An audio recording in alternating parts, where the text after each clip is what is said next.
7월 26일 금요일, 오늘 10% 이상 급등한 종목과 그 이유에 대해서 알아보겠습니다.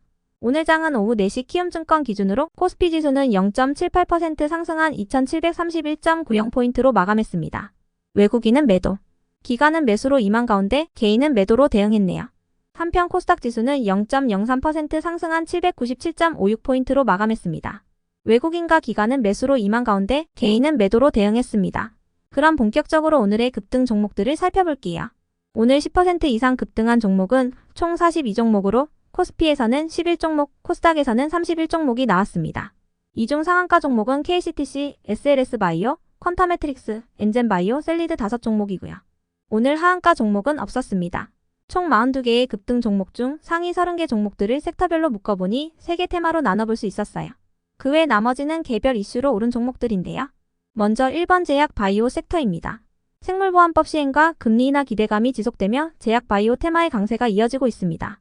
이틀 전에는 미국 상원의회가 환자를 위한 저렴한 처방 법안을 통과시켰다는 소식도 전해졌는데요. 이 법안은 제약사들이 신약에 대해 주장할 수 있는 특허 건수에 제한을 두는 내용을 담고 있습니다. 해당 법안의 대표 발의자인 존 코닌 의원은 특허를 남용한 제약사들의 반경쟁적인 관행을 규제하고 처방약 가격을 낮출 수 있을 것이라고 언급했어요. 이번 법안을 비롯해 미국에서 약 가격을 낮추기 위한 여러 정책들이 도입되면서 바이오시밀러로 불리는 의약품 복제약 시장이 더 커질 것으로 전망되고 있는데요. 바이오시밀러를 보유한 국내 제약사들이 반사 이익을 누릴 수 있다는 기대감도 커지고 있습니다. 이러한 분위기가 지속되며 제약 바이오 기업들이 강세를 보였는데요. 특히 오늘 호재가 있던 종목들이 상한가에 들어가 주었어요. SLS바이오는 비만 치료제 위고비로 유명한 노보노디스크와 위고비 품질 관리에 대한 기술 이전 독점 계약을 체결했다고 전해지면서 상한가로 마감했습니다. 위고비가 조만간 한국에도 출시될 것으로 예상되고 있는 가운데 이러한 소식이 전해지면서 SLS바이오가 상한가에 직행해 주었네요. 한편 퀀타매트릭스는 서울대병원 및 서울대공과대학과 공동으로 개발한 올인원 신속 항균제 감수성 통합 검사 솔루션의 원천 기술이 국내 진단업계 최초로 세계적인 과학저널 네이처본지에 게재됐다고 전해지면서 이틀 연속 강세를 보였는데요. 해당 검사 솔루션은 기존에 72시간 이상 걸리던 항생제 찾는 시간을 13시간 이내로 단축시켰다고 전해졌어요. 이는 세계 최단 시간이라고 전해졌습니다. 엔젠바이오는 글로벌 생명과학 기업인 바이에코리아와 염기서열 분석 정밀 진단 및 표적 항암제 처방 확대를 위한 업무 협약을 체결했다는 소식이 있었고요. 셀리드는 코로나 백신 후보물질에 적용된 독자적 기술에 대해 미국과 러시아 특허 등록이 완료됐다고 밝히면서 4일 연속 상한가로 마감했습니다. 한국과 유럽, 일본, 러시아, 중국 등에서 특허를 출원 중인데 이어 미국과 러시아에서도 특허를 등록했다고 전해졌습니다. 다음은 이번 쿠팡 섹터입니다. 티몬과 위메프의 정산 지연 사태 이후 예스24와 쿠팡, 네이버에 대한 반사 수혜 기대감이 지속되고 있습니다. 미래에셋증권은 이번 사태로 티몬과 위메프가 신뢰를 잃은 이상 이용자 이탈이 불가피하며 이용자들이 경쟁 오픈마켓들로 유입될 거라 언급했습니다. 이러한 분석으로 네이버의 목표 주가를 상향하기도 했어요. 티몬과 위메프뿐 아니라 신세계그룹과 11번가, 롯데온 등의 국내 중하위권 이커머스들이 적자 경영을 지속하고 있는 부분도 불안감을 지속시키고 있다고 전해졌는데요. 업계에서는 이번 사태로 대형 채널인 쿠팡 등이 독주체제를 굳혀나갈 것이라는 분석이 나오고 있어요. 이 같은 소식에 쿠팡 관련주로 묶이는 기업들이 강세를 보였습니다. KCTC는 쿠팡과 물류 및 창고 업무를 제휴 중이라고 알려져 쿠팡 관련주로 분류되고 있습니다. 동방은 7월 초 쿠팡과의 물류 계약을 체결했다고 공시했었고요. 헥토파이낸셜은 쿠팡 등의 간편 현금 결제 서비스를 제공 중입니다. 다음은 3번 조선기자재 섹터입니다.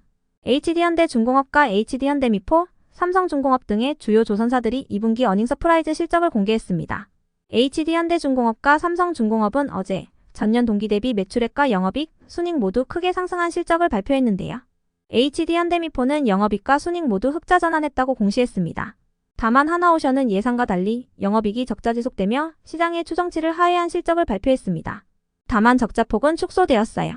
하이투자증권은 HD현대중공업에 대해 배가격이 2021년 초부터 현재까지도 상승 국면이라는 점을 고려하면 앞으로의 실적은 어디까지 갈지 궁금해질 정도라고 언급했습니다. KB증권은 HD현대미포에 대해 당초 4분기에 흑자 전환할 것이라고 예상했지만 예상보다 2개 분기 앞당겨진 2분기에 영업 흑자를 기록했다고 언급했고요. 한국투자증권은 삼성중공업에 대해 하반기에도 부유식 액화, 천연가스 생산설비 수주를 토대로 해양 부문 성과가 두드러지고 상선 수익성 개선으로 실적이 호조 흐름을 보일 것으로 전망했어요. 이 같은 분위기 속에서 조선 및 조선기자재 관련주들이 강세를 보였습니다. 그 외 나머지는 개별 이슈로 오른 종목들인데요. 먼저 대한금속은 최근 이재명 더불어민주당 대표가 3차 경선에서 압승을 거뒀다는 소식이 전해지면서 이재명 관련주로 강세를 이어갔습니다. 이어서 네오리진은 최근 루나의 지적재산권을 활용한 게임과 관련하여 중국에서 판호를 발급받았다는 기사가 나오면서 강세를 보였는데요. 판호란 중국 내 서비스 허가증을 뜻합니다. 이와 관련하여 네오리진의 관계자는 5월에 중국과 대만, 홍콩과 마카오에서 출시된 유사게임 출발 머핀이 흥행에 성공하면서 올해 1조 매출을 달성할 것으로 전망했습니다. 루나 지적재산권은 과거 중화권에서 큰 인기를 거뒀던 점을 고려할 때 이보다 더 나은 결과를 충분히 만들어낼 수 있을 것이라고 밝혔습니다. 한편 하스가 급등한 이유는 파악되지 않았는데요.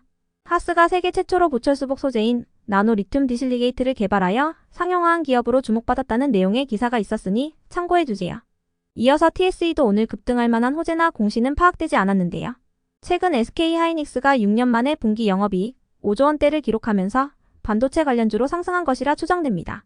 다음으로 갤럭시아 머니트리는 미국에서 열리는 비트코인 컨퍼런스 개최를 앞두고 비트코인이 반등세를 보이면서 가상화폐 관련주로 강세를 이어갔습니다. 해당 행사에는 가상화폐의 우호적이라고 알려진 트럼프 전 대통령이 연사로 나선다고 전해졌으며 해리스 부통령도 참여를 논의 중이라고 알려졌습니다. 갤럭시아 머니트리는 비트코인 결제 전문 기업인 코인플러그와 제휴하여 비트코인 결제 사업을 영위하고 있어서 가상화폐 관련주로 분류됩니다.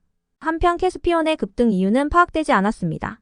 이어서 클리노믹스는 대장암 여부를 확인하고 수술이나 치료 이후 예후의 모니터링까지 가능한 AI 알고리즘 개발에 성공했다고 밝히면서 상승했습니다. 이번 연구 결과는 일주일 전 국제학술지에 게재됐다고 전해졌습니다. 끝으로 STX 그릴로지스를 비롯한 해운 기업들이 상승했는데요.